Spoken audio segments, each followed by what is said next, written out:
A reminder, the news does not end here. Here's what's coming up on WCNC Plus at 7 a.m.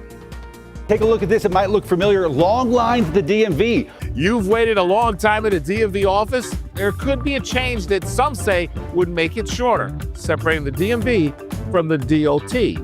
We'll explain. A case of tuberculosis discovered on a Charlotte High School campus. There's not a vaccine available to it. Our best course of action is to make sure we're controlling cases, getting people the appropriate treatment they need. This morning, hear from doctors on the best way to keep your family safe. Helping save a life just got easier. How the American Heart Association's new CPR recommendations are designed so anybody, even kids, can make a difference in an emergency. And tomorrow, while you're trick-or-treating, you may see different colored pumpkins. We'll explain the meaning behind them and why they're important for some kids' safety.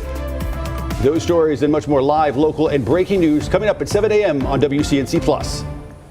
This morning, we have 3 lanes that are blocked right now because of a crash. It's on I-85 southbound, specifically exit 38 to get onto I-77. There's a live camera of that specific area, so you can see multiple emergency responders there on scene. Cars are moving. They're just moving rather slowly. Remember, I-85 at Statesville, then 2 back-to-back accidents on Independence, 1 to get on to 277, and then another one still inbound at Westchester Boulevard. Chris. Finally, the rain is gone. Some lingering mist and drizzle over the next few hours, but then by the afternoon, we're talking about a lot more sunshine, and it should be perfectly sunny for your Halloween. Still on the breezy side, not too bad for trick-or-treaters. We'll be back coming up shortly, and join us.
streaming live right now at 7 a.m. here on WCNC Plus. I'm Ben Thompson. And I'm Lisa Washington. Let's find out more about our forecast on this Thursday because we have endured the rain for 3 days in a row, Chris Mulcahy. And it will be wonderful to see some sunshine today. I can't wait, right? It has literally been over 3 days since we saw the sun. We've had on and off rain for the last 3 days, where we've had a total of 2 inches. And now we're finally starting to see a little bit of a break. Now, it doesn't look like much initially. Right now, this Dallas camera, it looks a little bit more Halloween-y, but that's just that light literally on top of our tower. And planes know that it's there, but it's blinking so prevalently just because we literally have our head in the clouds. A lot of those low-lying clouds are tough to get rid of, but we will see the sunshine today, and it's been a while. Literally, I went through all the data where you can look at what's called METAR data, and if it says OVC, that means overcast. And we've pretty much had that icon for the last 72 hours. The last time I didn't see that, where I actually saw more of a broken sky,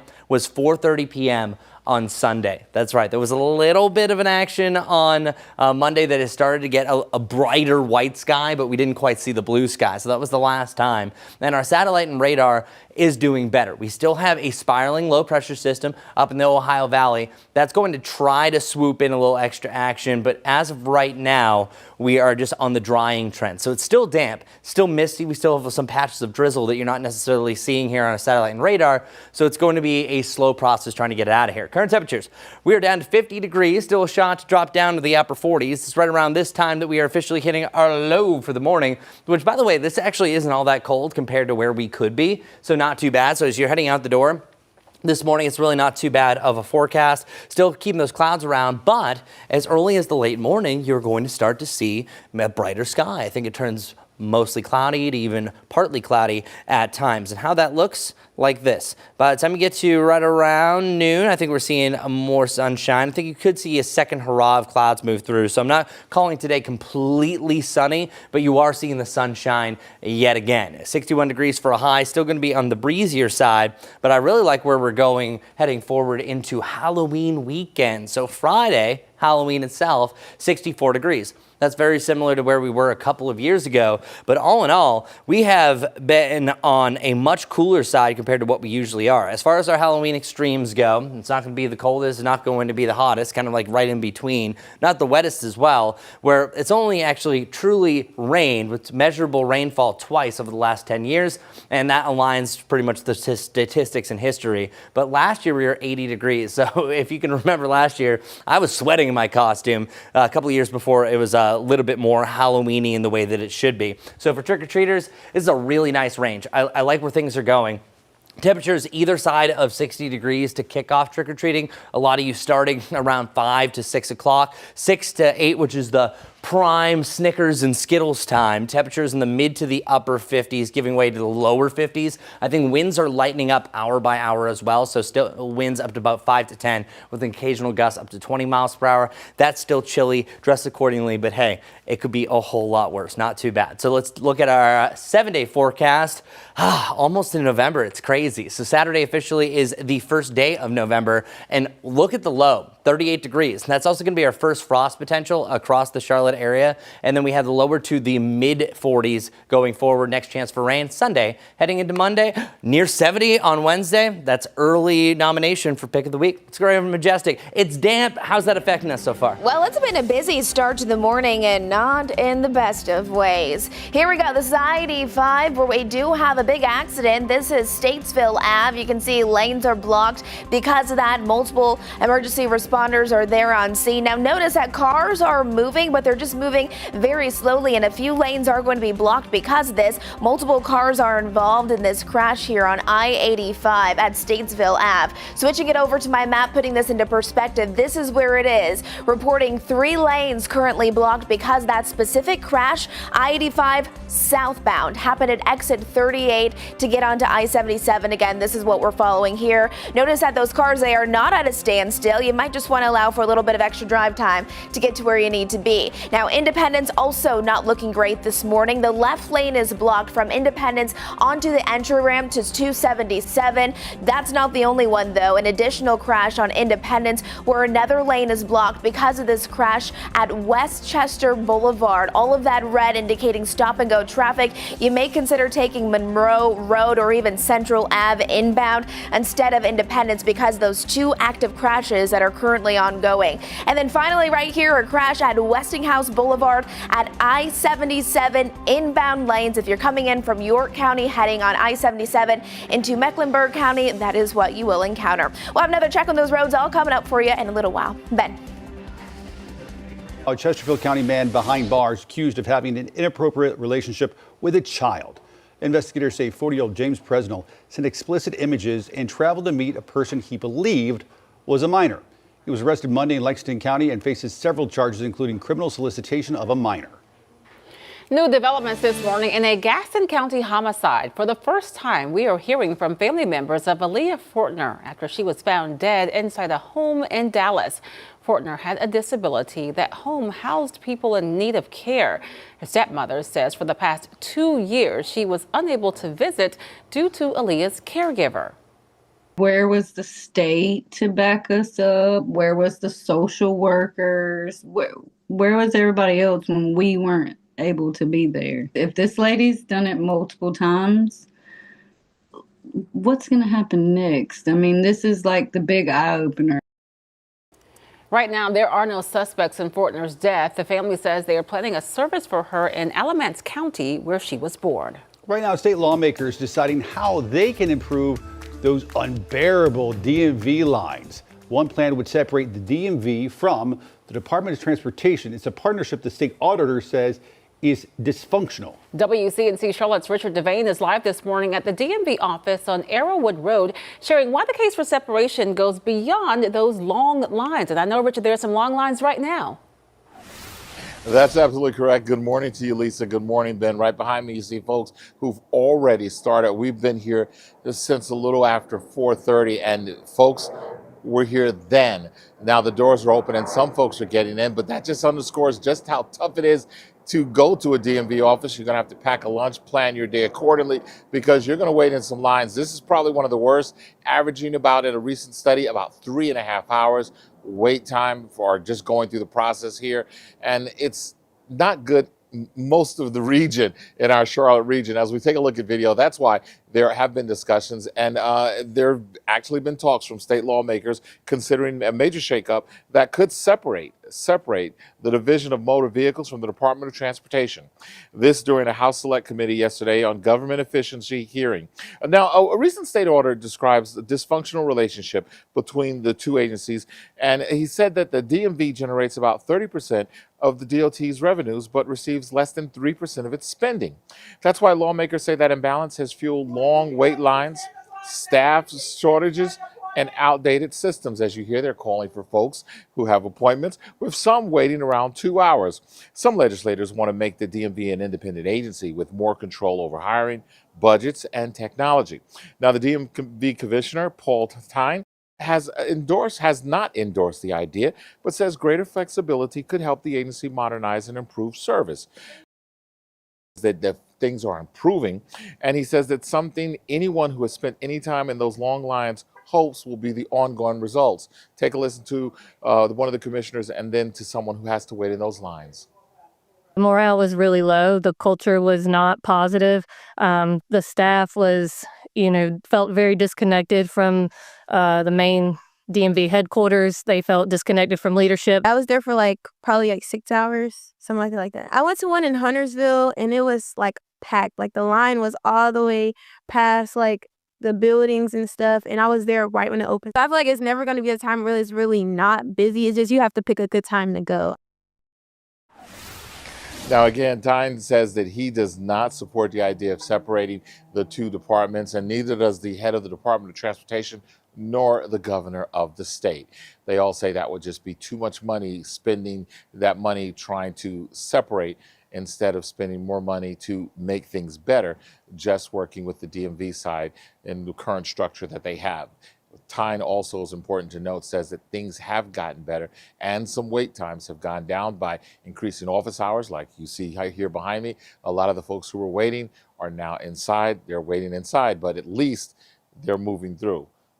But again, there are still long lines and something has to be done. We're right here in Charlotte. This is Richard Devane. I'll send it back to you. How many people are we talking about in line behind you right now? Just a rough guess. Right now, we've got maybe 5 or 6 people behind me, maybe 7, but a lot of those folks who were waiting are now inside as they've already started those first appointments. You heard someone as I was speaking, come out and say, what about the 7 o'clock folks? Anyone who has a 7 o'clock appointment, come in, and a whole bunch of those people were inside. So I'd say there are a few dozen folks inside, and you've got about 5 or 6, maybe more here outside.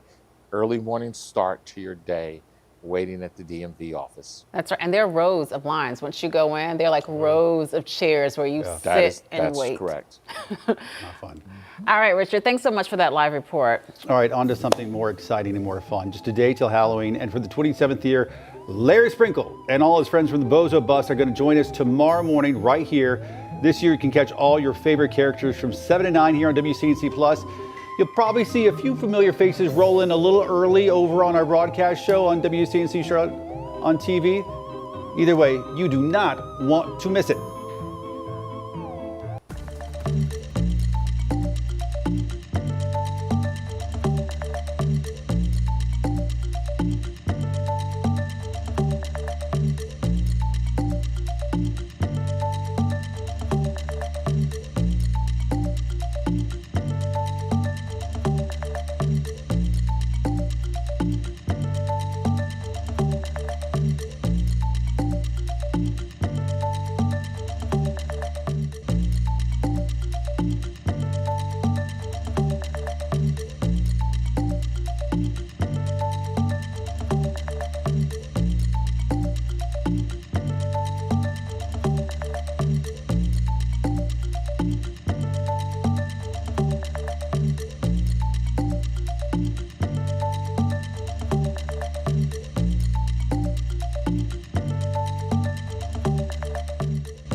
Now to some new developments in the case of Sonia Massey. That's the woman who was shot and killed when law enforcement responded to her home in Illinois last year.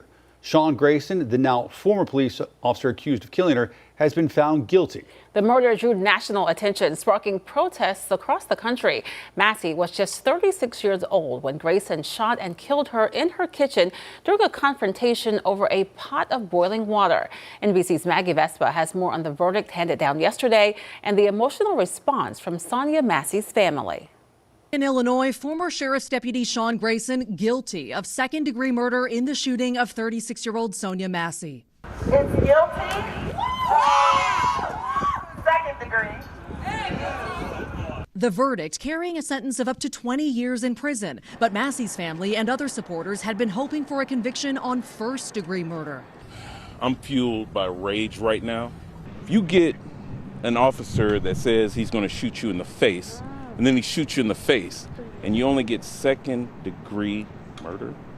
Grayson stoic as the verdict was read. The jury ultimately finding Grayson shot Massey in her kitchen last year and that his claim of needing to use deadly force was unreasonable. This after Grayson testified he perceived Massey's behavior as a threat. The Springfield mother of two had called 911 about a possible prowler picking up a pot of boiling water and saying, prosecutors arguing Grayson could have left Massey's home after she ducked behind her counter and apologized.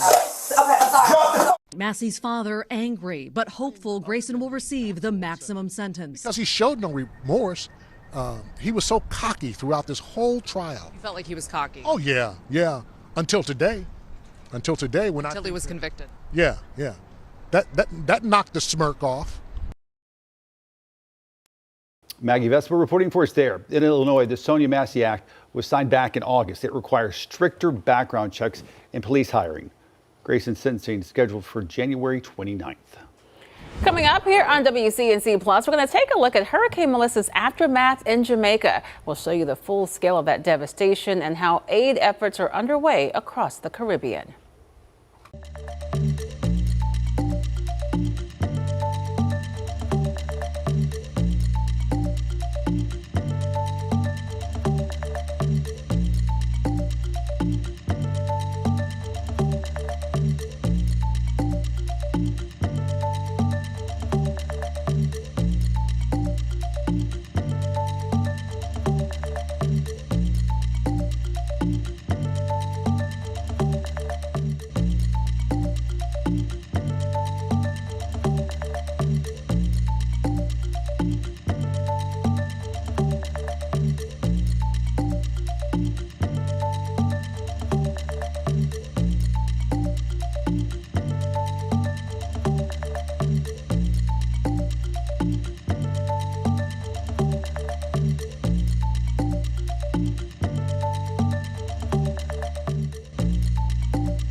Approaching 7:18 now, streaming live on WCNC Plus. Hurricane Melissa, now the most powerful storm to ever hit Jamaica. And this morning, we are seeing the full scale of the damage. At this hour, at least 30 people are confirmed dead. Video you see here shows the devastation, roofs torn off, electricity power out as well. NBC's George Solis has a closer look at the damage and the efforts underway to find survivors. First look at Melissa's catastrophic trail of destruction through Jamaica. It was horrible, horrific, terrifying, the worst day of my entire life. Homes surrounded by water, roofs ripped off, street after street littered with debris. Food, everything gone, everything gone. Officials say at least 5 bodies were found, one an infant. We set out from Kingston to get as close to the town where Melissa made landfall as we could. This is what some of the highways look like heading into western Jamaica after Hurricane Melissa. Jamaican police using chainsaws to clear some of the heaviest debris off the highways. As we got closer to ground zero, it got even worse. I'm here in the town of Santa Cruz, one of the hardest hit by Hurricane Melissa. Part of the roadway here covered in mud, bringing traffic to a standstill in some parts. Residents taking it upon themselves to help with the cleanup. Chadley Brown describing how he got to safety. Water inside. We up here, so you have to swim. Yeah. You had to swim? Yeah. But as we got on the road again, a sudden stop. This right here, the end of the road. We were trying to make it to Black River, but you can see this power line here, one of many obstructions in the roadway. You can see traffic as far as the eye can see. We can go no further. The monster Category 5 storm plunged 77% of the island into the dark, making communication with the hardest hit areas difficult, including Black River. This video was taken inside the police station there as Melissa hit. The hallways inundated with water. Today, workers pushed ambulances up Black River's blocked and muddy roads.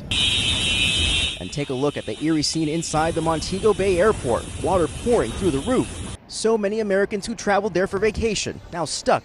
It's devastating, and I honestly thought I was going to die. At the Catalonia Hotel, the ceiling is shredded, the restaurant torn apart.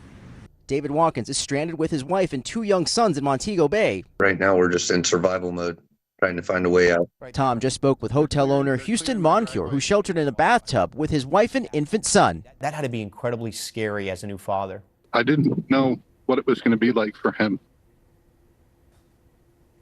My wife and I just did our best to stay calm. Meanwhile, in Haiti, Melissa's devastating impact coming into focus. The death toll there now 23. And Hurricane Melissa is still barreling through the Caribbean, making a second landfall in Cuba early this morning as a Category 3, causing dangerous flash floods and reducing homes to rubble. It was hell all night, this man says. It will take a long time to recover. Right now, boxes of food, water, and other supplies stacking up inside a South Florida City Hall, part of a growing relief effort for Jamaica and other islands hit hard by Melissa. Fire stations, parks, restaurants around the city also pitching in to help, and for some, the devastation hits close to home as people try to get in touch with family members. Personally, have been calling, trying to reach my family for 2 days, have not been able to do that. We are hoping that they're going to be okay. We understand that the communication system might be down, but prayerfully that they are alive. Category 1 storm now ripping through the Bahamas, headed towards Bermuda, bringing heavy rain, dangerous storm surges as well. Chris got more details on that. Chris. For it to be a landfalling 185 mile per hour sustained windstorm. The fact that there's this low of a death total, any death total is never good. But this could have been so much worse that I think a lot of people took this seriously, tried to at least move to different ground that wasn't going to be impacted as much. Now, I do think that those totals are sadly still going to go up, but it could have been a whole lot worse. And the devastation, it's going to take months. A lot of that power grid, like Maria, for example, was an even weaker storm, still Category 5 in Puerto Rico.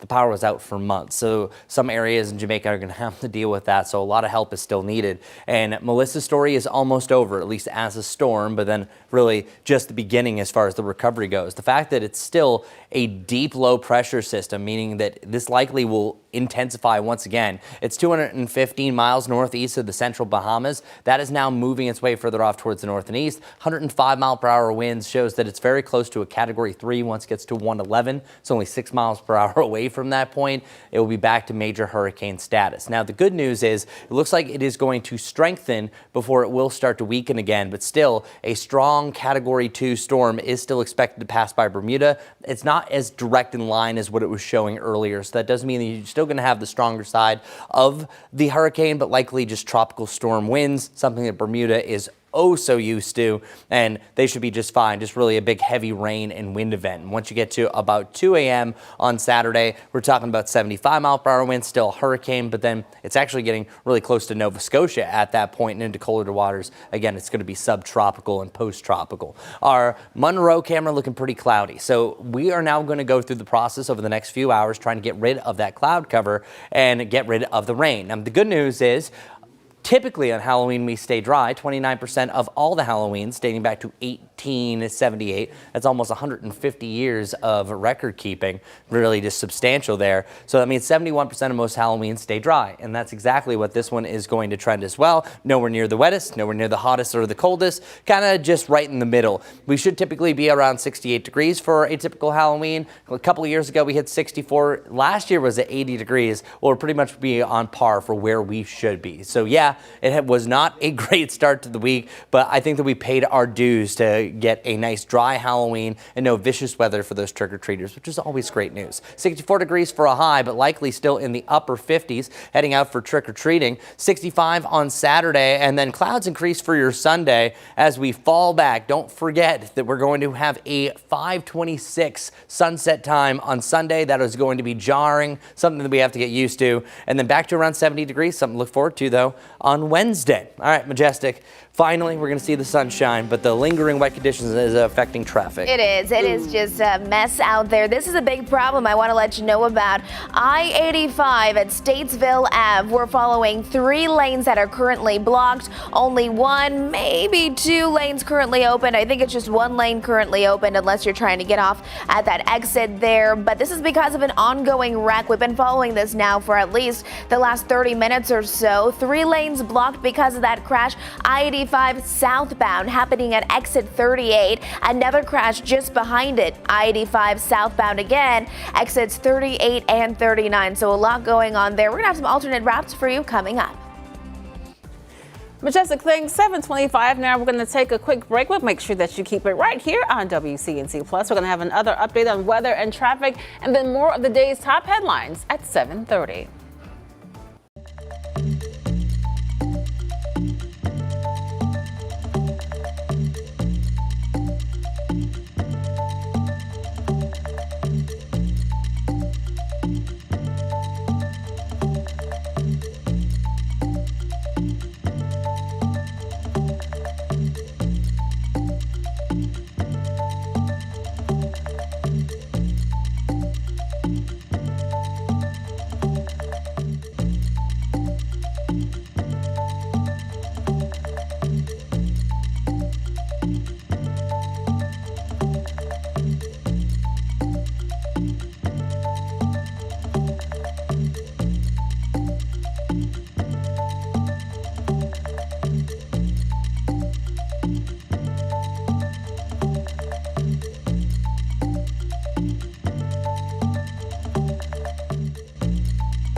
Good morning, everybody. Temperatures right now still in the lower 50s to the upper 40s, but before you know it, we're going to be warming on up into the lower 60s today, and we're also going to start to see the sunshine. We're already seeing signs of it further off towards the east around Lylesville. It will be upon us.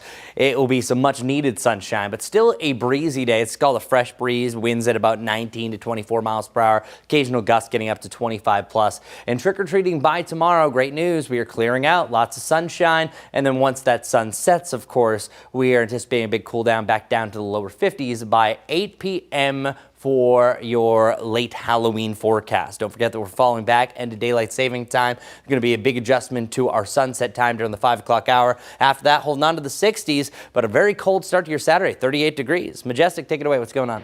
All right, big accident right here. 3 lanes are blocked because of it. It's on I-85 at Statesville Ave. You can see multiple emergency responders are there on scene. Several cars involved in this wreck. Again, only 1 lane currently moving because of this ongoing problem. You can see it here on my map. This will be southbound lanes. The accident happened at exit 38. They're asking to take an alternate route. So really from I-85, take Beatties Ford Road to LaSalle Street. That'll be your best bet to get around it.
We are streaming live on WCNC Plus at 7:30. I'm Lisa Washington. And I'm Ben Thompson. Let's begin the half hour with a look at your weather impact forecast. Chris Mulcahy standing by. Finally, some good news. Finally, right? And it may not have seemed this long, but literally the last time, and I was looking through all the data, last time that we actually saw a lot of blue sky here in the Charlotte area was actually 4:30 on Sunday. And even at that point, clouds were closing in. It just came back for a little bit before it turned completely overcast to close out the day. So yeah, it's been over 3 days since we literally have seen the sunshine. By the way, this data is based off of Charlotte Douglas International Airport. So other areas might have seen a glimmer of sunshine. Most likely it's been an overcast sky for you. But what is this? Alas, look at this golden illumination starting to appear. Now the clouds are mainly dark, and this is only just a hint that it is coming, but this cloud cover is slowly going to start to break down over the next few hours, something to look forward to. Winds also still on the gustier side. I'm anticipating gusts up to about 25 miles per hour on and off throughout the day before they start to simmer down by the late afternoon. And then you can even see very far off in the distance signs of a brighter sky, but still some really thick low-lying clouds. And you can imagine if you're up in the mountains what it looks like. Yeah, your head's literally in the clouds. So that's exactly what we have here. This is slowly going to break up. However, if you are watching from the mountains, you have the best chance, I would say, for really an overcast first half of the day. Gets a little bit brighter by the back end, but right now this would be actually classified as fog just because it is touching the ground because it is so far up. So here's a look at where our visibilities have been. We had low visibilities because of the rain in general. Well, things are starting to improve. The only problem spot that I'm really seeing here is mainly around Burke County over to Caldwell, just north of I-40. Morganton, you're down to a quarter-mile visibility. The rest of the area pretty much A-OK. Nothing really going on from Charlotte further off towards the east. And speaking of the east, to the northeast is where we're sending this low pressure system that's been dancing around the Ohio Valley. And that cloud cover, I think, is going to break, and then a few more clouds start to move back in for the back side of this system. And then eventually we're perfectly clear heading into tomorrow. Some lingering clouds possible for you in Watauga, Avery, and Ashe County. But the rest of us around Charlotte, greater Charlotte area to the east of the Sandhills, you're talking about wall-to-wall sunshine, like not a cloud in the sky type of scenario for your Halloween. Bus stop goers, a big difference for the to and the fro. Heading to school, you're expecting overcast skies. Heading from school as the bus is coming back for your Thursday. Yep, going to look like that most likely. So anywhere from a partly sunny to a mostly cloudy sky, and at times even partly cloudy skies is starting to develop. Wouldn't even be surprised if there's the times that the clouds just disappear and they start to move back in. But right around 60 degrees for a high, that's much better than where we have been. Because check it out, 53, 52, 55. Putting this in perspective, the dead of winter here in Charlotte is just an average, but we averaged to the middle of January 52 degrees for a high. That's where we were. A lot of people were saying it almost felt winter-like. Well, here it actually did. And the last time that we had 3 days or more where highs were in the 50 was back in November. We're coming up in November, February 22nd. See, that's how uncomfortable I am saying that because I'm not used to saying February again. But yeah, it actually felt more like February days compared to where we should be for the end of October. Tonight's low is going to drop back down to a chillier range, 43 degrees around Charlotte, more frost and near freezing temperatures around the high country. And then this is actually the beginning. We're actually dealing with the upper 30s and freezing temperatures of the mountains coming up on Saturday morning, which looks to be the chilliest by far. So looking at our Jerry Hunt Supercenter 7-day forecast, look at all the changes, mainly in the 60s, which, by the way, we always put our average highs and lows right up here in the morning. 69 is the average high, 45 is the average low. These move to 68 and 44 by tomorrow for Halloween. So these are still technically below average temperatures, lower to the mid 60s for highs. Near 70, though, on Wednesday. As for our next rain chance, it's Sunday night. Heading into Monday, don't forget that we fall back over the weekend, but all in all, not a bad weekend, especially put into perspective. When you lower the bar so low, anything's good as long as you get sunshine, right, Majestic? Exactly. I'm looking forward to that sunshine. It'll be a nice day tomorrow, but here's a few things you'll need to know as you're heading out the door. I-85 southbound at Statesville Ave. We're following a big accident. Medics just confirmed that one person does have serious injuries, and this is backed up all the way to University City, so make sure you're mindful of that. We have 3 lanes that are currently blocked, only 1 lane open because of this ongoing crash. You can still see a lot of police officers there, a tow truck stuck there, multiple cars involved in this. So this is going to be problematic for that morning commute if that's where you typically drive. Let's go ahead and zoom it in, putting things into perspective even more. All of that red, that is at backup here. The accident happened at exit 38, but another accident just happening not too far from it. Still, I-85 southbound at exits now 38 and 39. So your alternate route, forget taking that area. They're asking that you avoid it and have an alternate route. It'll be on I-85, take Beatties Ford Road to LaSalle Street to help keep you from that really jam-packed area. Again, one person with serious injuries. That's the latest on this. I'll have another update coming up here shortly. Lisa. Majestic things, 7:35 now. This morning, police are working to find out how an 8th grader was able to get a gun and bring it to Monroe Middle School. We're told school staff discovered the firearm yesterday while searching the student for a vape. That gun was not loaded. Doctors from the Charlotte area hoping to reassure parents after a TB case was reported at a North Mecklenburg high school. WCNC Charlotte's Destiny Richards now live here in the studio. She has more from a Novant Health infectious disease doctor on how families can stay safe. Destiny? Yeah, we know that as local health officials continue monitoring a case of tuberculosis at North Meck High School, they say there's no need for widespread concern, but they do want families to know the signs. CMS confirmed the case earlier this week, but hasn't said whether the person who tested positive is a student or staff member. The district says only those with potential exposure will receive notification letters and testing recommendations. Mecklenburg County health officials are now working with the school to track and limit any possible spread. Doctors say TB is an infection that mainly affects the lungs and can spread through the air. Common symptoms include a persistent cough, fever, fatigue, and in some cases coughing up mucus or blood. But sometimes the infection shows up without any symptoms at all. Individual who has latent TB, so they don't have any symptoms, they're identified through a blood test or a skin test. If you have active tuberculosis, you're identified often through coughing up some sputum from your lungs that can be sent to a laboratory that can look for the germ. Blood tests and skin tests are also used, as well as chest x-rays for those individuals to determine that they have active TB and therefore could be contagious to other people. Doctors say there's no vaccine for TB in the U.S., but it is treatable with prescription medication. Anyone who thinks they may have been exposed is urged to contact their healthcare provider or the Mecklenburg County Health Department. Lisa. I'll take it, Destiny. What steps the district, what is it taking right now to keep students and staff safe? Yeah, it's similar to with the cold or flu, right? CMS says classrooms and common areas at North Meck High are being deep cleaned, and staff are encouraging hand washing and good hygiene practices. So it is similar to a response with the cold and the flu. It is spread through the air, but it's not as contagious. All right, good to keep in mind. Destiny, thank you for that. A new report from the North Carolina Council on Developmental Disabilities highlights the impact of Medicaid cuts in North Carolina. Families with individuals with disabilities report lost services, missed therapies, and rising anxiety. The support professionals who help take care of them face wage cuts, staffing shortages, and burnout. Survey respondents say the system is at a tipping point, urging lawmakers to protect services and protect vulnerable populations. Well, coming up, the government shutdown enters day 30. Senate Republicans and Democrats still butting heads. We're going to break down the nationwide impact and what senators are now saying.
Approaching 7:41 now, President Trump heading back to Washington this morning after a 3-stop tour through Asia. That trip wrapped up with a high-stakes meeting with China's President Xi Jinping. The big question, can the world's 2 largest economies ease growing trade tensions? NBC's Tracy Wilkins has details on the meeting and the president's surprise social media announcement.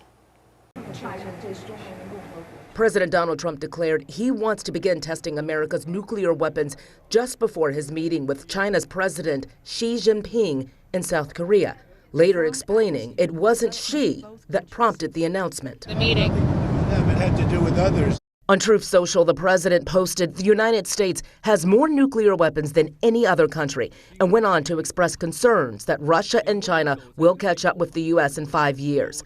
Trump said he wanted the testing to be done on an equal basis with other countries, but did not elaborate on what that would look like. Democratic Senator Jackie Rosen reacting on X, saying, "This directly contradicts the commitments I secured from Trump nominees who've told me explosive nuclear testing would not happen." Returning from South Korea on Air Force One, Trump called the meeting with Xi a success. I guess on the scale of from 0 to 10, with 10 being the best, I would say the meeting was a 12. Okay, I think it was a 12. The 2 leaders discussed fentanyl, the export of China's rare earth minerals, and trade, prompting Trump to lower tariffs on goods from China to 47% from 57%. It was an outstanding group of decisions, I think, that was made. A lot of decisions were made, too. There wasn't too much left out there. President Trump says he plans to visit China in April and says President Xi will come to the U.S. sometime after that. In Washington, I'm Tracy Wilkins, NBC News. This morning, the government shutdown now entering day 30, just days from the 1-month mark. Millions of Americans set to lose their SNAP benefits November 1st. That's this weekend. It's a program that serves 40 million people.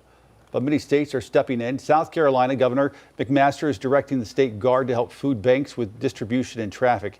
He also launched the 1SC Fund for direct support. Airport staffing is a concern as well, with air traffic controllers missing their first full paychecks Tuesday. Senate Democrats and Republicans continue to blame each other for the shutdown.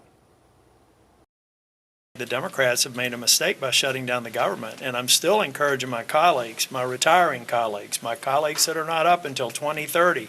Come in, the water's fine. Voting to fund the government's not nearly as politically devastating as it seems to be. I'm somebody who likes to get out of gridlock, but this is one where I think the Democrats own it and Republicans should stay firm. Let's be clear. The administration has the funding to make sure that not a single American on November 1st or beyond goes hungry. Not a single American. They have the money, but they are choosing to withhold funding for SNAP because they want to punish hungry children, hungry veterans, hungry seniors, hungry women, and hungry families as part of their continued effort to hurt everyday Americans. Meanwhile, yesterday, some senators expressed optimism about bipartisan talks, the first signs of progress in weeks towards ending the shutdown. Well, just a day till Halloween. It's a big deal around these parts. For the 27th year, Larry Sprinkle and all his friends from the Bozo Bus, they join us tomorrow morning. This year, you can catch your favorite characters from 7 to 9 right here on WCNC Plus, and you probably see a few before that over on our broadcast starting at 5 a.m. It is must-see TV. Buckle up, folks. It's going to be a lot of fun.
7:47 right now on WCNC Plus, and you could win a frightening amount of money this Halloween without any tricks or treats. The Mega Millions, now worth $754 million. The largest amount the lottery has been ever on a All Hallows Eve. And it could be yours if you correctly pick all 6 numbers. A one-time payment of just under $353 million could be also chosen instead, depending on your preferences. Mega Millions has previously held 6 drawings on Halloween, but has never had a winner on one of those days. It could be lucky for you this time. I hope so. I can't do it. It's $5 a ticket now. Oh, is it? Yeah. Ooh. Because Powerball's $2. Because before it used to be like $1 for a good night's sleep, having a nice dream. But $5, that's too pricey for me. Yeah. Yeah, it's a bit much. But 754 million, not too bad. All right, well, we're all winning with this. This is the jackpot, actually seeing the sun again. This is Lylesville. Now, if you look at the surface, we're way up on a tower. If you're at the surface, it looks still really cloudy. But this is showing that we're starting to clear out the clouds up above. So this means that this low deck clouds, we just have to wait. We have to get through that patient game trying to get rid of it. Monroe, same thing. It's a brighter white, so good news there. Good sign is that we're actually seeing a little bit of pink to the cloud, showing the sun is actually getting through. What a change, because we've been completely gray. Haven't even seen the sunrise and set. That's why it's been up here on our Napometer. Technical National Weather Service term. Just joking, I made it up. We are looking at a much better day a little bit later on. In the yellow, that means we're a little bit more into that active zone. Not completely. Tomorrow, I think, is complete wall-to-wall sunshine, so it's a little bit better. So still guilt-free nap, because you will have some periods of clouds on and off throughout the day. Trick-or-treating. What can you expect as we turn the pumpkins over? 5 p.m., 61 degrees, and then we're down to the lower 50s by 8 p.m. So just kind of keep that in mind. That it is going to be a much chillier end to your trick-or-treating. The sun is going to set right around 6:30, by the way, so kind of keep that in mind. As soon as that sun drops down below the horizon, boys are going to feel a whole lot chillier. But say if you're going out about like 5 to 6, at least you have the power of that sunshine, make you feel a little bit warmer. So dress accordingly. JT is going to be a blue dragon. He tells everyone it's a blue dragon with a mask is what he's going to be. But I did get a extra layer for at least a sweatshirt to throw over that. So always a good idea. Halloween stats. Where have we been? Well, the warmest we ever hit was 85 degrees. We were very close to that last year. We hit 80 degrees. It was actually a hot and humid Halloween. Well, this time around, it's kind of on par to where we have been for 2023, 2022 in the 60s, so not too bad, but we are rain-free again. And I have to leave you with this stat. Our daylight saving time officially hits at 2 a.m. That's daylight saving time coming to an end. So we're officially for our times, it's going to say DST, daylight standard time, and 6:31 officially is the sunset time for today.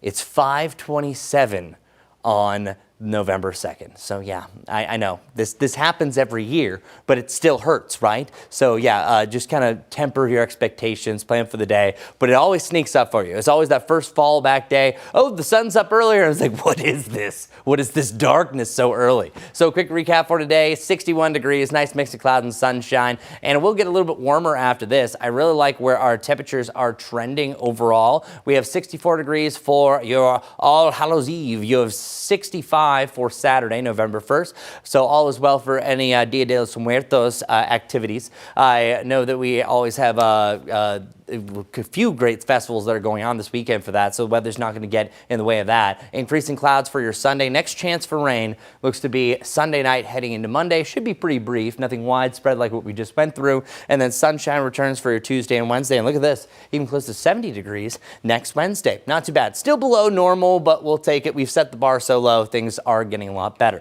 Now, where's the bar for traffic, Majestic? I ask you now. It's a little low, not looking great. Here we go, you guys. This is I-85 at Statesville Ave. We have multiple lanes currently blocked because of a serious accident. Medics have confirmed that at least one person was sent to the hospital because of that serious accident there. They have serious injuries. You can see the cars are not at a complete stop still, but very close to it. Only one lane really moving there. You're going to want to keep this in mind for your morning commute. I'll show you what I'm talking about right here on my map. This has been the big story this morning. Southbound lanes being impacted here. I-85 I-85. The crash happened at exit 38, but another crash not too far from it also going to be impactful this morning at exit 39. Your best alternate route from I-85 southbound will be take Beatties Ford Road to LaSalle Street. Again, there's that live camera look right there as you're heading out the door this morning.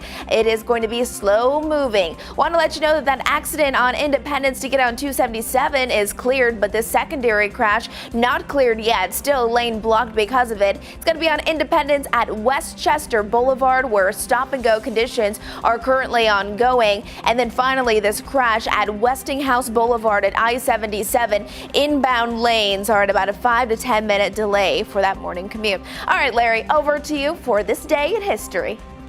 Hi, this story sprinkle time for this day in history. We go back to a time in this country when people didn't sit around and watch television. They sat around and listened to the radio. We go back to the 1930s. Orson Welles and the Mercury Theater of the Air, on the air live, on radio at that time, doing a play based on a book by H.G. Wells called The War of the Worlds.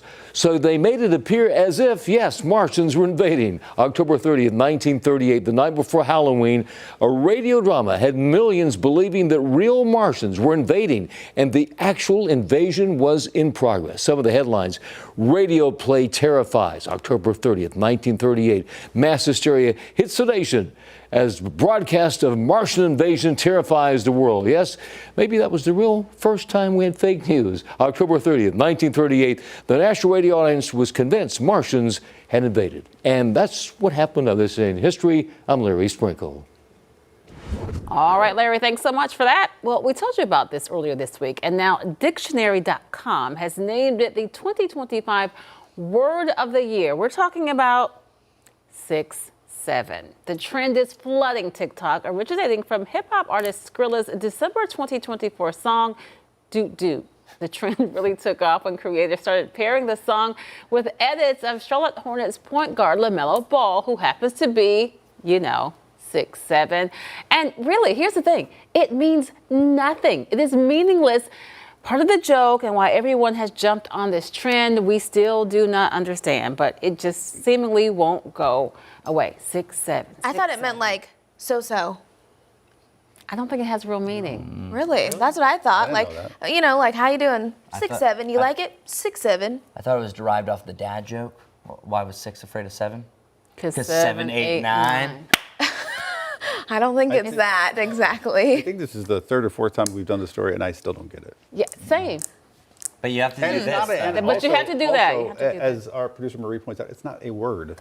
I agree. Not two numbers, 6, 7. And it's not 67. Correct. Don't get it messed up. Don't you be that person. Don't get it messed up now, trying to act all cool. I have a feeling we sound very old right now, but that's okay. 6'7", don't you? Speak for yourself. Why don't you 6'7" your way out? No, that's not it. Stop. Stop. I'm sorry. I'll stop. We are going to take a break right now. Keep it right here on WCNC Plus, and hopefully we won't talk about those two numbers for a while. We'll be right back with another update on weather and traffic.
The sun will come out some point today. We're already seeing a little bit of sunshine off in the distance here over in Lylesville. 61 degrees for a high.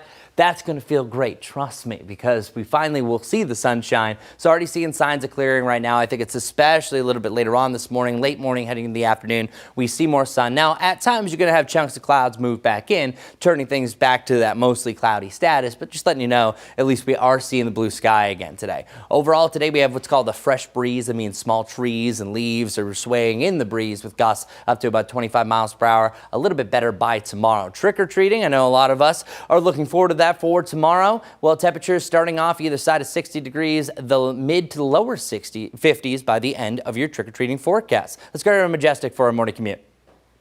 Alrighty, good morning, everyone. We've been following a big accident this morning on I-85 at Statesville Ave, but I do want to let you know that just cleared just minutes ago, so no longer seeing those delays. Now, Independence has also been quite messy this morning. We're down to one accident. Earlier it was two. Independence inbound. You can see the red. That stop and go traffic right there. It's going to be one lane that's blocked because of this crash. Independence and Westchester Boulevard. I'm tracking everything for you this morning on WCNC Plus.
Streaming live right now at 8 a.m. here on WCNC Plus. I'm Ben Thompson. And I'm Lisa Washington. Right now, a Chesterfield County man is behind bars accused of having an inappropriate relationship with a child. Investigators say 40-year-old James Presnell sent explicit images and traveled to meet a person he believed was a minor. He was arrested Monday in Lexington County and faces several charges, including criminal solicitation of a minor. New developments this morning in a Gaston County homicide. For the first time, we are hearing from family members of Aaliyah Fortner after she was found dead inside a home in Dallas. Fortner had a disability and the home housed people in need of care. Her stepmother says for the past 2 years, she was unable to visit due to Aaliyah's caregiver. Where was the state to back us up? Where was the social workers? Where was everybody else when we weren't able to be there? If this lady's done it multiple times, what's going to happen next? I mean, this is like the big eye-opener. Right now, there are no suspects in Fortner's death. The family says they are planning a service for her in Alamance County, where she was born.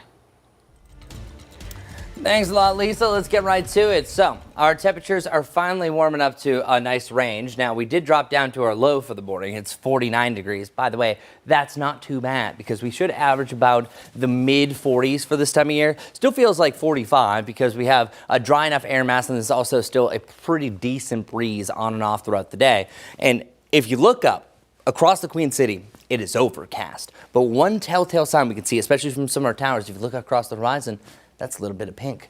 That is not me just being overly intoxically optimistic. I'm saying that this cloud cover is weakening, and it's really a low deck of clouds so far. We still have our head in the clouds about 1,500 feet up through our Dallas camera, but then once you start seeing blue sky there, we're almost there, my friends. So good news. Going forward, we're actually back to around 55 come noon. Still a slight wind chill at that point, and then 60 degrees feeling like 58, closing out the 30th of October. By the way, my hairdresser Siobhan is born on this day. Happy birthday, Siobhan. You are looking at a pretty decent day today. You will have the sunshine come out for everyone and birthday goers as well. 52 degrees right around Concord, so it's at this point the sun's already risen up, even though we didn't really see anything too vibrant with it, and we're going to start to warm up. So as we continue to the next time I show temperatures, some of these will likely change for the warmer direction. Certainly by the 9 o'clock hour, temperatures will all pretty much for the most part be back into the 50s. And compared to just a day ago, not really too much of a change. So yesterday and today by far are the warmest mornings because we're really going to be heading a cooler direction after this. So bus stop goers, we're already past the 7 o'clock hour, so expect the upper 40s going forward, and then we have the general range of the lower 60s when the kids are getting home with a nice mix of clouds and sunshine. Well, what about our rain chances? Our rain chances are going to take a big old break now for the next few days. We are going to see a little bit of a spike heading into Sunday into Monday, and that should be done by your Tuesday morning, and then after that, we're going to be heading into a nice little drying trend. But as far as our lows are going to go, we have a big drop down into the upper 30s for the first time. So Saturday morning will be the coldest morning that we've had so far before we're back to the lower to the mid 40s. So that's the one that stands out amongst all the rest. As long as we keep a decently light wind, there could be a chance for our first frost of the season. 38 degrees will still support a little bit of light frost, and certainly as you go up, it's much thicker frost, I would say, around the I-40 corridor when all is said and done. And lastly, for our 10-10-10 forecast, I wanted to show you the 10-day outlook, and that shows that for Halloween we're in the mid 60s, holding that true for your Saturday as well. And then the lower to the mid 60s is the general range, but a nice little spike back to 68 degrees, back above normal on Wednesday, even near 70 degrees. But 'tis the season. We're heading into November. You can expect a lot more of the 60s compared to the 70s, or even the 70s start to become a rarity. But hey, that's really hearsay because we're really focusing in on one main thing. Finally, the sunshine is coming back, but not yet. The roads are still damp, and that's affecting us. And Majestic's had an up and down morning commute.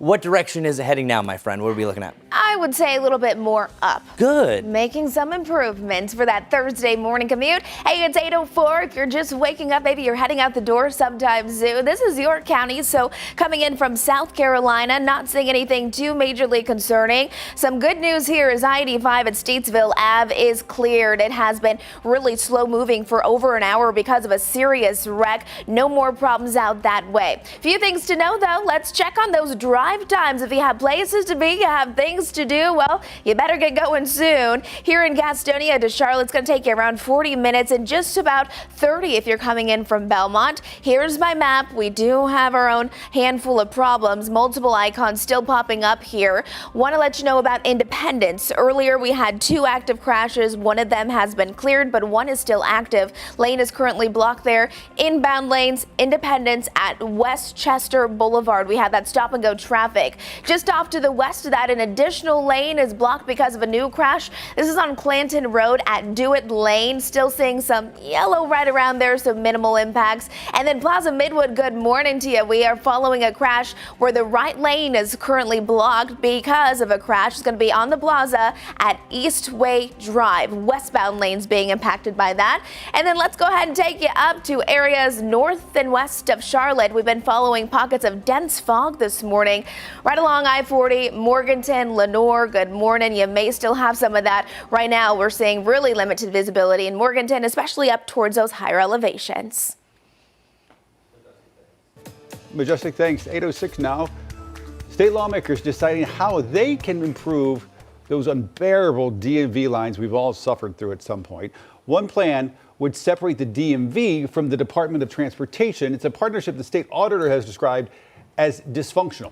WCNC Charlotte's Richard Devane is live this morning at the DMV office on Arrowwood Road, sharing why the case for separation goes beyond those long lines. Richard. Yeah. Good morning to you, Lisa. Good morning, Ben. Good morning, folks watching us on the Plus. Happy Thursday to you all. It is a happier Thursday for some folks who are now coming out of the DMV after dealing with this process. We can tell you that we got here about 4:30 this morning. Actually, photojournalist Phil got here a little before me, and there were already a couple people sitting in their cars. About 5 o'clock, they started lining up here to get inside. They say that's what you got to do. This office actually had one of the worst wait times in the Charlotte region. 3 hours on average in a survey that was done, a 28-day survey just last month, or 2 months ago, I should say. But things are getting better, according to the DMV. As we take a look at video, but that is still not stopping lawmakers from saying something more needs to be done. They say they're considering major shakeup that could separate the Division of Motor Vehicles from the Department of Transportation. This was all during a House Select Committee on Government Efficiency. That hearing was held yesterday, and they talked about the fact that a recent state audit described a dysfunctional relationship between the two agencies, saying the DMV generates 30% of DOT's revenues, but receives less than 3% of its spending. Now, lawmakers say that imbalance has fueled long wait staff shortages, and outdated systems, and some long waiting hours, some up to as many as 2 to 3 hours in some cases.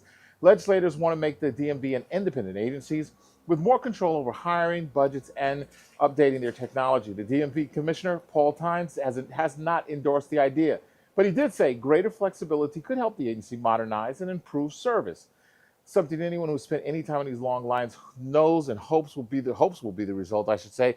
We did hear also from someone who described what the DMV was like over the last several months. Take a listen. The morale was really low. The culture was not positive.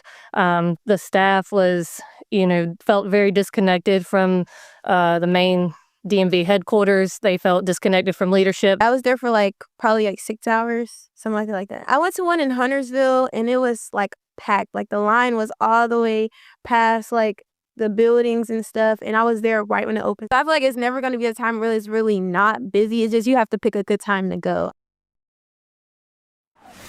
Yeah, and we have heard from some folks who said that it's getting a lot better, that they were actually able. One gentleman told me he was given a number so he could go take care of some business, get some coffee, and come back. He was number 31 in line. So there are improvements, according to Commissioner Tyne. Now, it's important to note that both Commissioner Tyne and the head of the Department of Transportation, as well as the governor, say they're not for this plan of separating the two, splitting them up. They say that would just cost too much money doing that process. They say they can spend more working together, working on the communication to try to improve the wait times and the situation here at the DMV offices. Legislators will have a plan or look at this plan for separation in December. We'll keep you posted. Right now, we're right here off of Arrowwood Road. This is Richard Devane. Guys, we'll send it back to you. I mean, it's one thing to think about the separation of it, but then when you're talking about, you need to consider those people who are actually waiting in line, that 3-hour wait. That's what really matters. Yeah, and if they say things are getting better, but then people are still lined up at 4 a.m., I mean, right? How much of an improvement really is that? All right, Richard Devane reporting live for us this morning right there. Richard, thanks, we appreciate it. As we head to break, here is an exclusive shopping deal for our viewers. Hey, you know how we do it. Our team is always testing tons of products. We get rid of the rejects, only show you the best ones, and that's why I want to show you this thing today. It's the Tire Hero Portable Tire Inflator. Let me shut this off for a second. Literally true story, 2 weeks ago, I got stuck on the side of the road, glass in the tire. I barely made it to the gas station. Almost cost me hundreds of dollars to tow. So you need one of these anyway. The reason I think this is one of the best on the market is for this reason. Come on, again, let me show you. So let's say you don't know the PSI of your car, you don't know what it's supposed to be, or if you want to inflate a ball, it does it for you. So you see the little car icon right there? You can flip through these. Okay, I want to do my car. No, I want to do my motorcycle, little motorcycle icon. I want to do my bicycle tire, or I want to do a soccer ball or an exercise ball. I just blew these up. The other cool thing about this is this. Come on and look at this. It's got the USB adapters here. It acts as a portable battery charger, so you can charge your tablet, you can charge your phone. It also comes with all these different nozzles for kind of anything you would have. It's small enough to literally, I mean, it's a pretty packed glove compartment, right? Look at that. It still fits. Nice and easy. Got a great deal for you on this today. And by the way, you want one of these anyway. You want this anyway because you can save $60 a year for properly inflated tires. So why wouldn't you? Get this one though, because I think it's the best on the market. $69.99 normally. Got a deal for you today. 20% off down to $55.99. Scan the QR code on the screen right now or go to shoptvdeals.com.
$8:14 right now. A 95-year-old man has started a Taylor Swift fan club at his Nebraska retirement home. He's hoping it's going to convince the pop star to come pay them a visit. That's right. Eddie Messo has more on the exclusive club and how even one North Carolinian sent goodies to support it. Taylor Swift is a big deal at the Remington Heights retirement community in Omaha. It started when a worker told Frank Urias she was sad Taylor hadn't answered any of her letters. That's when she said, well, what am I going to do? And I said, I know some people. Frank went to work. The 95-year-old began his own Taylor Swift fan club. We limited the club to 10 originally, and then 20, and now it's 100. And the club, well, it's pretty exclusive. Someone has to sponsor you if you're not a member of Remington. Even Swifties around the country, like Molly from North Carolina, know about it. She sent Frank and the club cookies and friendship bracelets. Very interesting. Yeah. That someone would go through that much trouble to make bracelets for us. If you could say something to Taylor, if she was somehow able to watch this, what would you say to her? What I would say to her, I'd say, please come and see us. We need you very much. And with his permission, I'd give her a hug. That mission to get Taylor in Omaha is officially underway. I'm told this envelope will be hand-delivered to the right people in Taylor's Circle in Kansas City. It's, of course, a picture of me. What else? What else do you need? It's not just a picture of Frank, but as a lifelong Chiefs fan, it also holds letters to Patrick Mahomes and Travis and Taylor. We're having a wonderful time with this, and we hope to get the two of them to come, if not one. Kelsey will have to stay home and play football. With his walker decked out with its own custom T-Swift decal, Frank and the club are hoping for some good karma. And if things go right, I can't say anything but thank gosh.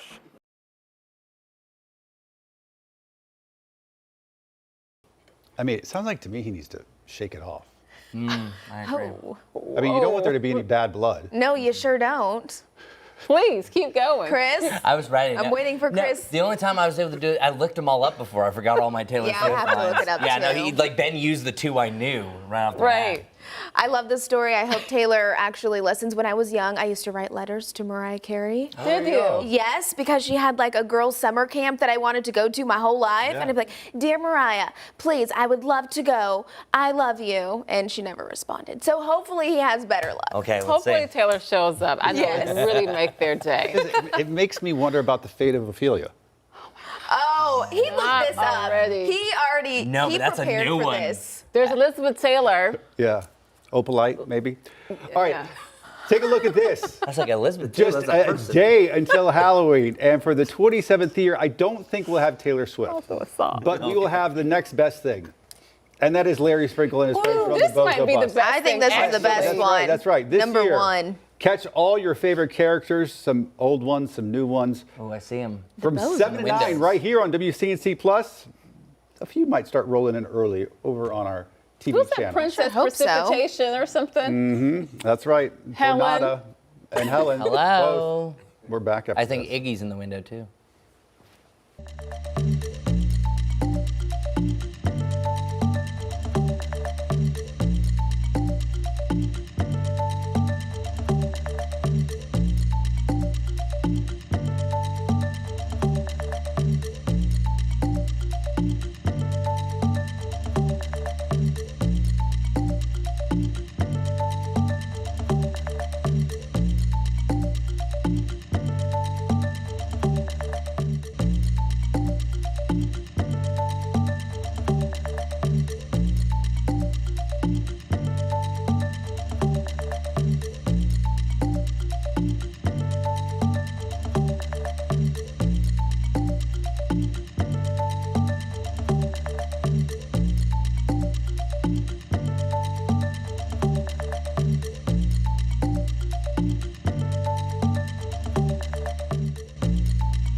Happening right now at 8:20, Hurricane Melissa now on track to hit Bermuda next as a Cat 1, and it's already been a powerful storm to hit Jamaica. At this hour, at least 30 people confirmed dead, and this morning we're seeing the full scale of the damage here. NBC's Kim Nguyen has more on the growing relief efforts for Jamaica and other islands hit hard by the massive storm. Boxes of supplies, canned food, water, and other items now line the inside of Lauderhill's City Hall. A lot of dry items, a lot of canned items, more water. A lot of it being collected to be shipped to Jamaica and other areas left devastated by Hurricane Melissa. The city started its relief effort on Monday, the day before the powerful storm made landfall on the island, now dealing with widespread power outages, flooding, and damage. You recognize that they need a lot of help. Mayor Denise Grant, who's from Manchester, Jamaica, says the devastation hits close to home. She hasn't been able to reach her aunt and uncle there in 2 days. I personally have been calling, trying to reach my family for 2 days, have not been able to do that. We are hoping that they're going to be okay. We understand that the communication system might be down, but prayerfully that they are alive. Shavine Morrison, who donated items, says she can't reach her family on the island either. It's part of her motivation for wanting to help. I'm very concerned about the people there and how they'll get supplies. 7 parks and 3 restaurants around the city are collecting items. In Miramar, 5 fire stations along with the Miramar Police Department are collecting donations to be shipped to the island. Tamarack also pitching in to help with 5 locations throughout the city, open from 9 a.m. to 4:30. Kerry Burton drove 30 minutes to Lauderhill from Deerfield Beach, inspired by the urge to do something. I don't have much money to give, but I can give what I have. All right, Chris, bring us up to speed on the latest on Melissa. Well, I'm happy to say Melissa is now pretty much fully free of the Bahamas. The most recent update came at 8 a.m., 105 mile per hour sustained winds, so it's still a strong Category 2, but most of the impacts are now starting to leave. That's also pulling away some of the storm surge that was there. The official measurement now is 605 miles southwest of Bermuda, so that means Bermuda is now looking out for this. Now, I think likely it's going to be still on the stronger side of the storm, but mainly just tropical storm force winds. And I say just tropical storm force is because Bermuda actually has some of the best hurricane infrastructure in the world, the way that they have for their building code. As this moves through, it'll be mainly just a low-end tropical storm with a decent amount of rain. 48 degrees. We have overcast skies still pretty much across the area. Monroe, 49 right around the Charlotte area. And then Boone, you're at 40 degrees. We have that cloud cover, but look really closely. If you're real close attention to detail, that's a little bit of blue sky right there. I also saw that over in Louisville as well. So yes, I'm just barely seeking anything out, but it is showing that sunshine is indeed coming. 61 degrees for a high today. Mixed cloud and sunshine developing through this morning heading into the afternoon. Lows dropping down into the lower 40s tonight. Boy, we'll be definitely feeling that chill. But check out where we're going. Saturday morning, first chance for frost for the Charlotte area. Good chance for frost further northwest that you go. And then we're in the lower to the mid 40s thereafter. And as for the lows of the mountains, yep, right around that freezing point. But coming up at the top of the next half hour, I'll have your full weather report as well as your trick-or-treating forecast heading into the weekend. But first, let's get right over to Majestic. Things seem like they're doing a little better weather-wise. Not really seeing that mist and drizzle. How's it affecting traffic? It is gradually getting a little bit better now that we are nearing 8:30 this morning. There's a live camera. It's still busy, though, I'll tell you that. This is I-77 in South Carolina, York County specifically. Lots of people heading out the doors, starting their day. I-85 at Statesville Ave again is nice and clear, no longer a problem. There's a look at some of those drive times, about 30 minutes if you're coming in from Belmont, about 60 if you're coming in from Salisbury. And still, we are following this crash here on Independence inbound, where we currently have stop and go traffic. If you are heading here, it's going to be at Independence and Westchester Boulevard where the accident actually happened, but we do have those delays all the way to Uptown. We'll have more on this coming up straight ahead, but for now, we're going to send things over to you. All right, Majestic, thanks so much. Well, ahead here on WCNC Plus, a well-deserved honor for one of our own, WCNC Charlotte's Larry Sprinkle, now a member of the North Carolina Broadcasters Hall of Fame. We're going to take a look back at Larry's incredible, remarkable 40-year career and how it all started with one bold move when Larry was just 14 years old. Right now, though, we're going to take a quick break. We'll be right back with more on WCNC Plus.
Still cloudy, but we're seeing signs of sunshine. That'll eventually appear literally mid to late morning and then heading in the afternoon. Mix of cloud and sunshine, still cloudy at times. Lower to the mid 60s across the area, mainly the lower 60s though. And overnight tonight, we will have some chillier lows back down to the lower 40s by tomorrow. 38 on Saturday. That'll be our first trip to the 30s for many of us in the Charlotte area, and then a slight chance for some frost as well. Now, by tomorrow, Halloween, temperatures in the lower to the mid 60s. Lots and lots of sunshine, but getting festive. Here we go. Looking at that forecast, that's going to be for tomorrow night, expecting temperatures to be in the upper 50s to the lower 50s. And then you have a beautiful 7-day forecast brought to you by the Jerry Hunt Super Center. Mix of the 60s, even upper 60s next Wednesday. Majestic, what's going on?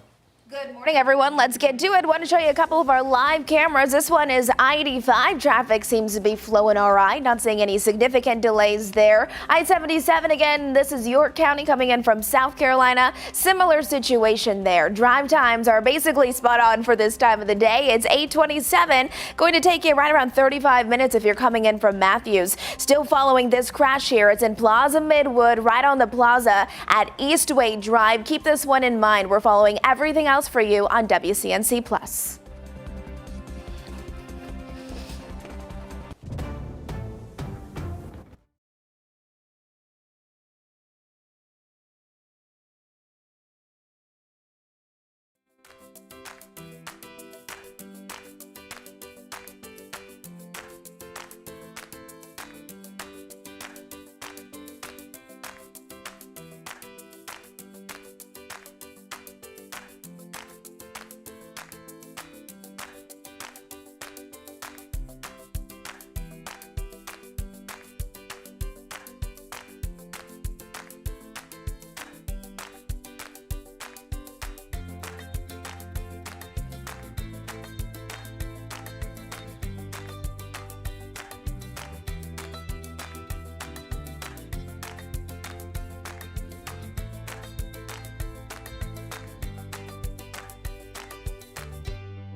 Thanks for streaming live on WCNC Plus at 8:30 on this Thursday. I'm Lisa Washington. And I'm Ben Thompson. We begin the half hour with a look at your weather impact forecast. Let's bring in Chris Mulcahy. He has what's shaping up to be an improved forecast. Yeah, it's a little bit brighter, right? It's not the most beautiful thing you've ever seen, but compared to just a gray sky that we've had for day on day on day out, well, that is exactly what we're dealing with right now. Day in and day out is what I think I was really trying to say, but I just never mind. Let's move on. We are looking at a nice mix of cloud and sunshine later on, but right now this is the transitional phase. So this is where things are slowly going to turn over to a little more blue sky, but most likely you're looking up at something like this, the overcast skies that we've seen for now over 3 days, which literally, by the way, it has been the perfect napping weather, and that's where we're at right now. But then all of a sudden, it's going to move over more to the active side. You have that sunshine outside the window, and it's going to make you feel oh so much better. Well, I've been bringing up our stat of the day. Last time that we actually had the sunshine here at least Charlotte Douglas International Airport, that's where I'm getting this information from, was 4:30 on Sunday. Now, it might have got a little bit brighter, but I'm actually talking about broken sky, blue sky seen up above, and then it quickly was overcast at that point. And most of the end of your Sunday actually did turn cloudy. And a quick piece of meteorology, you actually have this as far as METARs, or what some of these pilots are going to look at as well. When it says OVC, that means overcast. It's pretty much what we've had for each and every hour over the last 72, meaning You're not seeing any sunshine. As far as the wind gusts go, they are going to be on the breezier side of things, still out of the southwest and westerly direction. That's not going to allow us to be super warm, but also not super cool. We've been mainly having out of the north. That's going to gust up to about 20 to 25 miles per hour. On and off through today, mainly through the afternoon, so a noticeable breeze. And that breeze actually does shift out of the northwest later on this afternoon, and then will try to correct itself out of more of a westerly and southwesterly direction by tomorrow. That's still significant, gusting up to about 20 miles per hour for your Halloween. But notice once you get to around trick-or-treating time, things are starting to simmer down slightly. Still think you have an occasional gust up to 15 for those trick-or-treaters, but nothing that's going to be blowing those candy bags around all that much. Here's a look at our satellite and radar. There's not really much to mention at this point, which is great news because we're going to be clearing out our skies. So here's what our futurecast is showing, that you're going to have likely a clearing sky heading in the afternoon, but a second coming of showers, and I think we're avoiding this rain this is showing, is going to push through. At most, you might have a darker cloud that brings you a sprinkle, but the rain is pretty much done. Much drier air moving back in. As you can see, not much really to mention as far as that cloud cover goes heading into your Friday and for the weekend. So a really good looking forecast. I mentioned the winds gusting up to about that fresh range. This is actually a technical range known for the Beaufort wind scale. That's going to be about a 19 to 24 mile per hour breeze. What that actually means and how it looks through the aesthetics of your day, that means small trees and their leaves are going to be swaying in the breeze, and then some loose leaves on the ground are going to be rustling around for tomorrow, but it's not nearly as jarring, which is great news. All right, let's talk about trick-or-treating. So for your specific trick-or-treating forecast, I really put this between about 5 and 8. That's the most popular time, especially 6 to 8. Went to a resident mom for that one. We have temperatures either side of 60 degrees to our lower to the mid 60s. Now, it looks like at that point for tomorrow, it should be a perfectly sunny sky. But as we all know, when the sun sets, the sunshine is what makes it bearable. That'll make it feel about 10 degrees warmer. Well, as soon as that sun sets at 7 o'clock, that is going to be significantly chillier. So I would just maybe have that extra layer at the ready. Now, JT's young enough, we have a little wagon, so you can throw things in there pretty easy. Now, our temperatures are in a range anywhere from the lower to the mid 60s in the short term, back up near 70 degrees on Wednesday. By the way, this is shaping up and be my pick of the week for next week. I'll have that official by tomorrow. And for your Halloween, really not too bad. And don't forget, of course, we fall back. Daylight saving time is coming to an end. That means on Sunday, our sunset time is at 5:27. Ooh, yikes. That's your Jerry Hunt Supercenter 7-day forecast. Now let's get over to our super traffic report with Majestic. Maybe not how it is, but who's presenting it? Well, thank you very much. Here we go, you guys. We are off to a fine start to our Thursday morning. Still, a few things that I definitely have my eyes on, but we also have our typical delays. Let's get to this first. Still seeing some delays right here. This is a right lane that's currently blocked because of a crash. This is in Plaza Midwood at Eastway Drive. Following those delays for your Thursday morning. And then really, this is ongoing. This is Independence inbound. A lane is blocked because of a crash. It's still on Independence and Westchester Boulevard, so just not cleared yet. Slowing you down. You might want to consider taking Monroe Road because it's been ongoing for over an hour now. We are still seeing a little bit of dense fog out there right along I-40 near Morganton. Very limited visibility, but for most of us, not dealing with those problems. 485, the inner loop out towards Matthews and Indian Trail. We have those slowdowns, but I just checked just to make sure we don't have any accidents, and we don't. Just a lot of people all traveling in the same area. And then I-77 northbound, if you're coming in from York County, those delays are ongoing. Much of the same out towards Belmont, especially 485. And then double checked this little slowdown as well out towards Huntersville. No accidents, so that's good news there. But those are the main things that I'm watching for now. We'll have another check on the roads coming up here in a little while. Lisa. Majestic, thank you. 8:35 now. This morning, police are working to find out how an 8th grader was able to get a gun and bring it to Monroe Middle School. We're told school staff discovered the firearm yesterday while searching the student for a vape. That gun was not loaded. This morning, a man is facing charges for setting a fire inside a South Charlotte restaurant. Investigators say 24-year-old Griffin Sanders broke into Leroy Fox on Cotswold early Tuesday morning and started a fire. Sanders is charged with breaking and entering and burning an occupied commercial structure. Court records also show he broke into a Jackson County high school last month. He pleaded guilty to charges from that incident and spent 10 days in jail. Doctors from across the Charlotte area hoping to reassure parents after a TB case was reported at North Mecklenburg High School. WCNC Charlotte's Destiny Richards now live here in the studio. She has more from a Novant Health infectious disease doctor on how families can keep the community safe. Destiny. Yeah, as local health officials continue monitoring a case of TB at North Mech High School, they say there's no need for widespread concern, but they do want families to know the signs. CMS confirmed the case earlier this week, but hasn't said whether the person who tested positive is a student or staff member. The district says only those with potential exposure will receive notification letters and testing recommendations. Mecklenburg County health officials are now working with the school to track and limit any possible spread. Now, doctors say TB is an infection that mainly affects the lungs and can spread through the air. Common symptoms include a persistent cough, fever, fatigue, and in some cases, coughing up mucus or blood. But sometimes the infection shows up without any symptoms at all. Individual who has latent TB, so they don't have any symptoms, they're identified through a blood test or a skin test. If you have active tuberculosis, you're identified often through coughing up some sputum from your lungs that can be sent to a laboratory that can look for the germ. Blood tests and skin tests are also used, as well as chest x-rays for those individuals to determine that they have active TB and therefore could be contagious to other people. Doctors say there's no vaccine for TB in the U.S., but it is treatable with prescription medication. Anyone who thinks they may have been exposed is urged to contact their healthcare provider or the Mecklenburg County Health Department. Ben, Lisa. Well, what steps is the district, do we know what steps they're taking to keep students and staff safe at this point?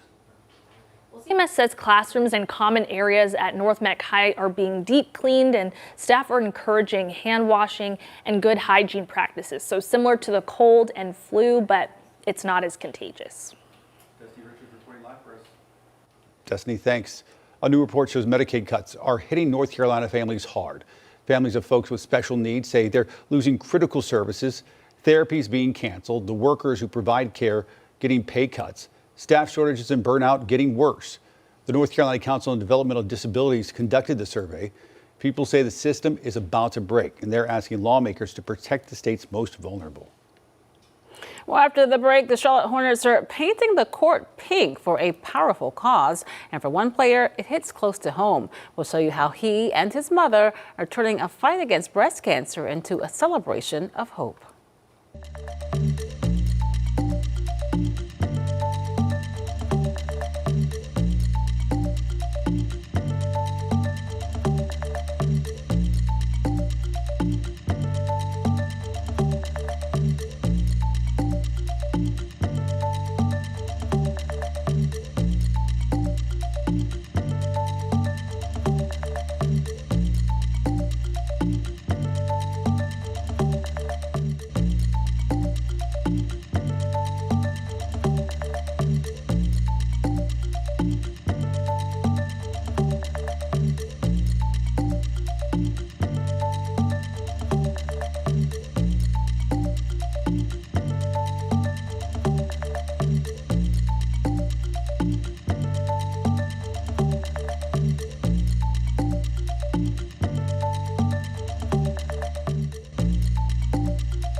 Tonight, the Hornets are turning the court pink for Breast Cancer Awareness Month. And for forward Brandon Miller, it's personal. That's right. The team will honor his mother, Yolanda Miller, a breast cancer survivor who is sharing her story of strength and hope. She was diagnosed in 2022 after a routine mammogram.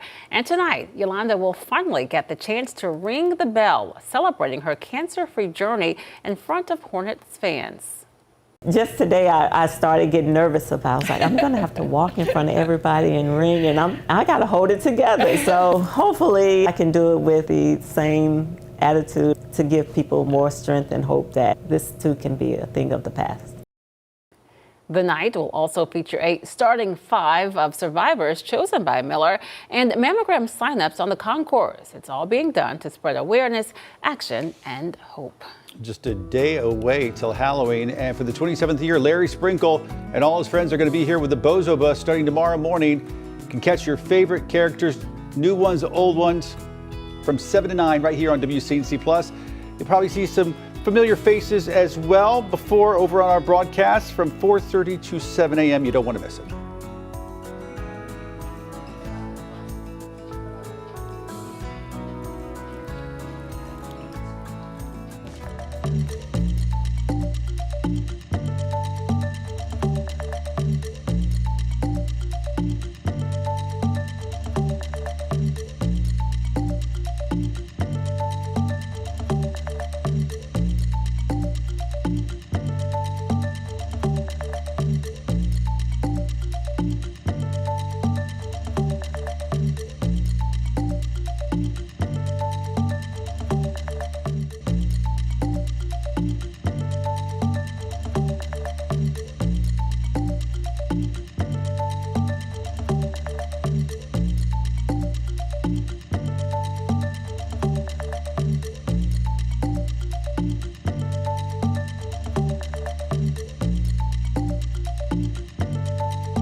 Good morning, good morning. We are dealing with a nice little day of transition because the last 3 days, 53, 52, 55. I want to put this in perspective because a couple people came up to me and was like, it almost feels like winter. You are correct, because literally during the dead of winter, and we're actually very lucky here in the Charlotte area, but our averages during the middle of January, which is known as the dead of winter, the coldest part, we averaged 52 for a high and 32 for a low.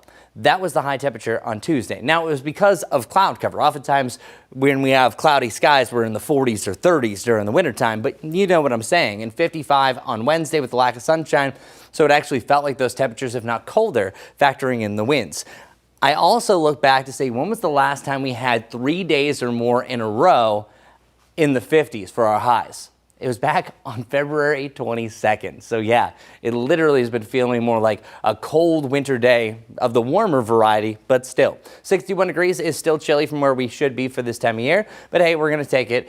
Our average high for this day in climatology for October 30th is actually 69, drops down to 68 for Halloween. That's right. So for your trick-or-treating forecast, getting right to it, we are anticipating a pretty decent trick-or-treating time frame, either side of 60 degrees by about 5 to 6. And then when that sun sets, temperatures quickly racing down into the lower 50s. So that's the main thing. The back end of the trick-or-treating, of course, the sun sets, is always going to be the chillier variety. And we're also, as Halloween as a whole, say if you're doing anything earlier in the day, our early morning forecast actually keeps us still in the lower to the mid 40s, and then we're back to around 60 degrees by the early afternoon. But bottom line, it's going to be a sunny Halloween. So we have sunshine galore. Of course, when that sun sets, it doesn't really matter too much. So all in all, it is going to be a great looking forecast. I like where things are going. But then heading into the weekend, well, I'm going to mention this one more time. What changes? Well, we are falling back, y'all, the official end of daylight saving time.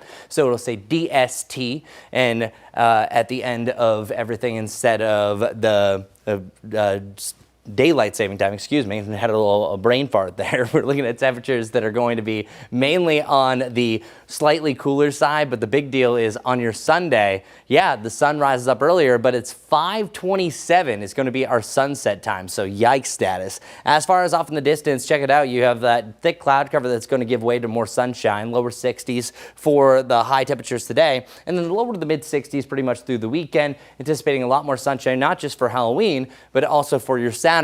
Now, the day that we have the brand new sunrise and sunset times is when you can expect more clouds. I think by the end of the day, it's actually turning mostly cloudy skies. Might not notice it too much if you're too busy watching football, but by the end of the day, it will become cloudier again, and that's going to lead to our next chance for rain. So that's really a window of opportunity from Sunday night through Monday heading into Tuesday morning that we could see some rain. It's nothing like what we just saw. It's just another passing system. And we're actually going to see a nice little warm up. Check this out. Wednesday, already my early nominee for pick of the week next week, 68 degrees. So our Jerry Hunt Super Center 7-day forecast looking much better now that we're giving up all that cloud cover we had for 3 days and a terrific Halloween forecast. Let's get right over to our last check of traffic here on WCNC Plus. See what's going on. Majestic. Good morning, everyone. Well, things really aren't terrible, so we'll take that as a win. One thing that I am watching right now, this is I-85 at the Brookshire Freeway. You can see kind of some lights that are flashing there off to the distance. We do have a minor accident. It seems like it's off to the shoulder and really not delaying traffic too much,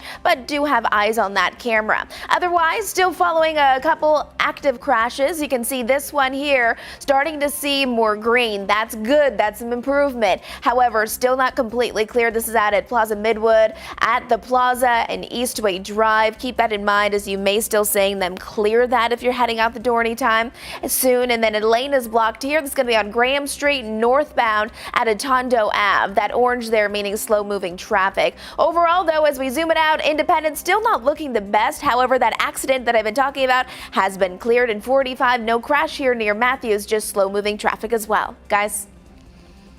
All right, Majestic, thanks so much. Well, check this out. WCNC Charlotte's very own Larry Sprinkle is now a part of the North Carolina Broadcasters Hall of Fame. As you know, he's already celebrated his 40th anniversary here on WCNC Charlotte this year, but his career spans far before even that point. It started when Larry was just a wee one, 14 years old. He was a janitor at a radio station up in Rutherford County. One day, he saw there was not a DJ there after a record ended, so he did what Larry does. He jumped in, took action, and never looked back. Larry took time during his acceptance speech to reminisce, as only Larry can, and explain what the honor means to him. My dream to make it in radio happened when I got the job at Big Waves at WROQ. Had a wonderful career there in radio. Then that dream of the Shell Weather Tower didn't develop into the Shell Weather Tower, but 40 years ago I came to, back in those days, different call letters, now WCNC TV. I came to a station where I've dedicated my life and had every experience on air that you can imagine, from standing in 1987 on the shores at the Outer Banks getting sandblasted by a tropical storm at the time, standing in a foot of snow for several hours doing live shots in that 1988 big snowstorm that we had 12 to 14 inches of snow in Charlotte at that time. The storm of the century, 1993, and then the ceiling of the TV station caved in front of me while I was live on the air back in 1989 during Hugo. to the time I was live on the air doing a broadcast for collecting food, and a dog bit my face right before I went on the air. And the show must go on, so I wiped my face off, went on the air, kind of, put my hands up around it, and then did a voiceover and stayed on the air to get through that. And then the parade in Belmont a couple years ago, when the car was riding, caught on fire while I'm in the car. And I'm hearing people going, hot, hot, and hot. I'm going, yeah, I know. Yeah.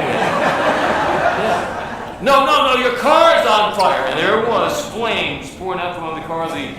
Apparently the fuel tank or something in there got caught on fire. And I just walked off and, jumped on a fire truck and finished the Belmont Christmas parade. It has been a career that, for me, I don't ever want to end. I have a hard time leaving the station, even though I backed off doing weather in the morning shift. Still there every day, sweeping. I've got the broom that Joan gave me. But I want to thank once again the North Carolina Association of Broadcasters.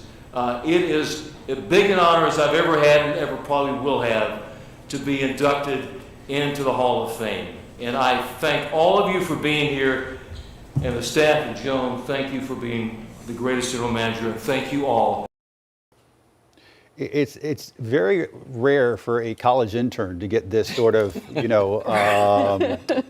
induction into the Hall of Fame. Right. Well deserved. I appreciate the fact that all of you were there yesterday, the staff, and Joan, our general manager, Joan Barrett, our general manager and president. Right.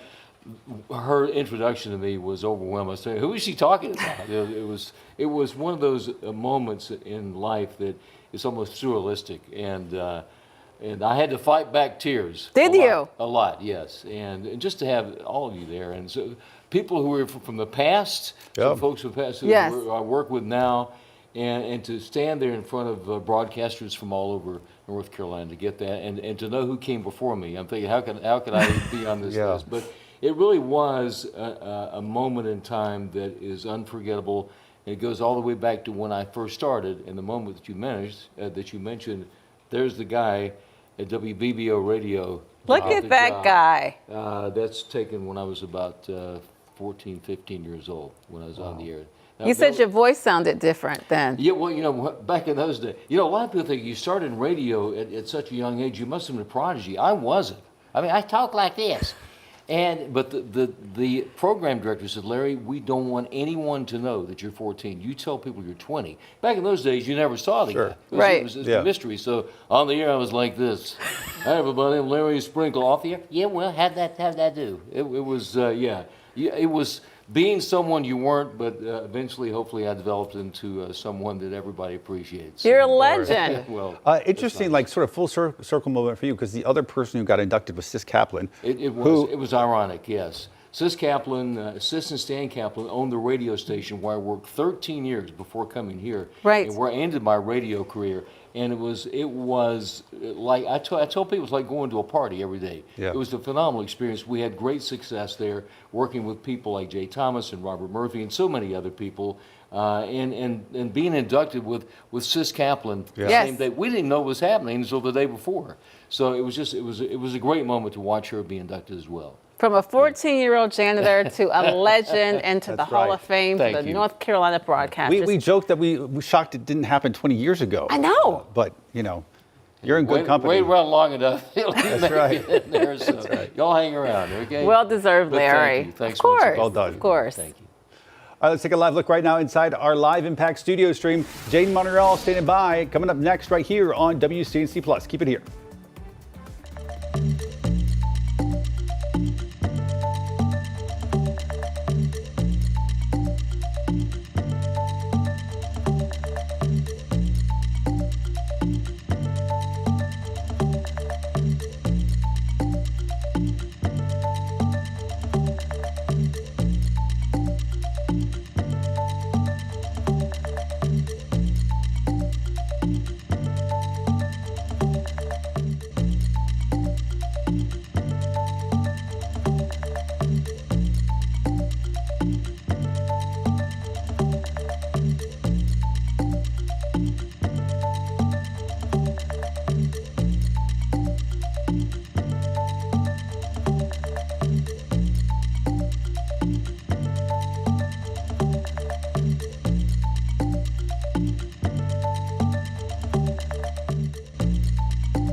Much better, to say the least. So we've been in the lower to the mid 50s for 3 days in a row. The last time we did that was February, to have 3 consecutive 50-degree highs. Today we're back into the lower 60s, and the sunshine will be back in action. For tomorrow, your Halloween forecast, we're looking at temperatures mainly in the lower 60s. Lots and lots of sunshine to go around, so it should be great for trick-or-treaters heading into tomorrow. We're expecting those temperatures to be in the upper 50s, falling down into the lower 50s. And then by your Saturday morning, 38 degrees is our forecast low. That would be the coldest that we've had so far this season. 7-day forecast showing that we are falling back through the weekend. High temperatures sticking to the 60s, and then even the top. Looks like next Wednesday is an early nomination for Pick of the Week. Let's get right over to Majestic for one last look at our morning commute. Good Thursday morning, everyone. This is I-85 at Brookshire Freeway, where traffic is flowing just fine. We are still seeing some busy area roadways now that people are up and at it. We are still following this in Plaza Midwood. One lane currently blocked because of a crash on the Plaza and Eastway Drive. Still seeing some yellow there, some medium impacts, but more impacts right here. It'll be on Graham Street northbound at Atondo Ave because a lane is currently blocked. Take it easy out on those area roadways and stay close to WCNC.